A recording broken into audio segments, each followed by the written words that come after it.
I'm your host, Josh O'Neill, and welcome back to another edition of Raider Playbook.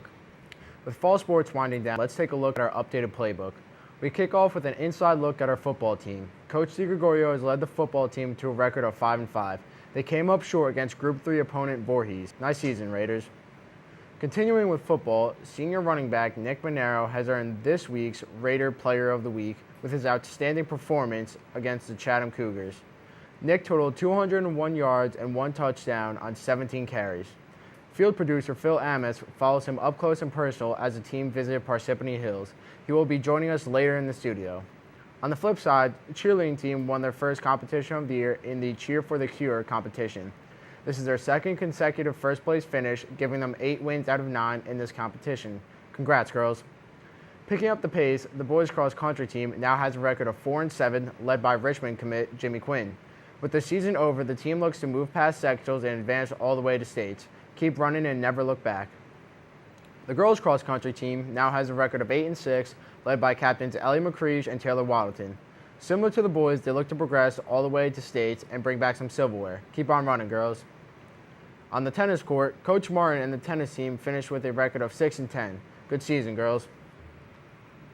Kicking it into our next topic, the boys soccer team completed their regular season, finishing with a record of 8-10-1. In a huge upset, Nutley beat the number 3 Somerville 7-6 on penalties to advance all the way to quarterfinals against Ferris. In the quarterfinals, the boys were able to take down Ferris 2-1 in overtime to move into the semis. Sadly, their playoff run ended when they lost 2-1 against Hopewell Valley. Good season, boys. The girls soccer team finished their season with a record of 9-10. They lost their season finale to powerhouse Middletown North. Great showing this year in a tough SEC conference, and good luck to Lauren Holden, who will continue her soccer career at Marist University. In this week's Captain Report, field reporter Jake Lombardozzi interviews girls soccer team captains Maisie Jelly and Lauren Holden. Alrighty guys, I'm here with the Nutley varsity soccer captains for the girls team, Lauren Holden and Maisie Jelly. Now guys, after the state's loss ending your season, Lauren, do you have any words to describe the season overall? Overall, I would sum up our season in 3 words. The first word would be challenging, second would be exciting, and third would be memorable. It would be memorable because I've been playing since I was a freshman, and these 4 years have been great, and I wouldn't trade it for the world. Now Maisie, I'll come to you. Comparing this season to last season after the great run you guys had last year, what's the main difference between the 2 seasons and rosters?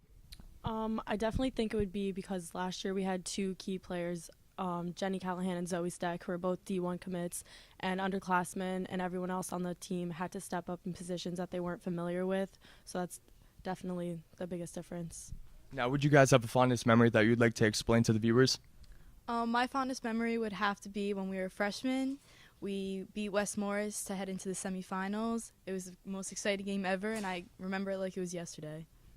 All right, thank you guys. I'm Jake Lombardozzi with Raider Playbook. Let's send it back to the studio. We thank our seniors for their leadership on and off the field.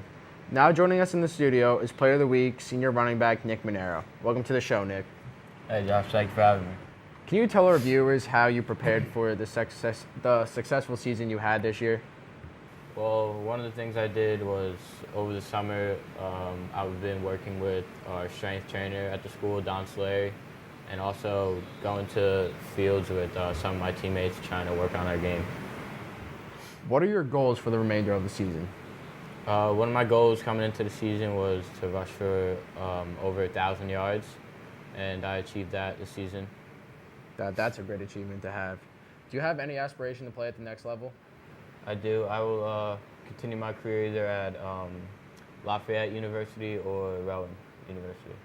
Nice. What would be some of your fondest memories as a Maroon Raider?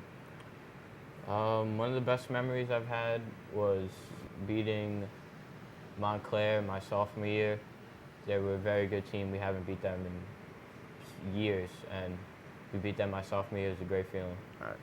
Well, thank you for joining us as Player of the Week. For this week's Question of the Week, we asked in person and on our Twitter poll, can you tell us where Raider alumni Blair Watson is currently playing in college? Maryland. University of Maryland. Yes. Maryland? The University of Maryland. Maryland. Maryland. Maryland. At the University of Maryland. University of Maryland. Maryland. Università de Maryland. University of Maryland. Montclair State University. I'm not sure. I don't know. Thank you all the participants on our NHS Twitter poll, and best of luck to Blair this season at the University of Maryland. For the staff of the Raider Playbook, I'm Josh O'Neill, and I hope your team comes out a winner.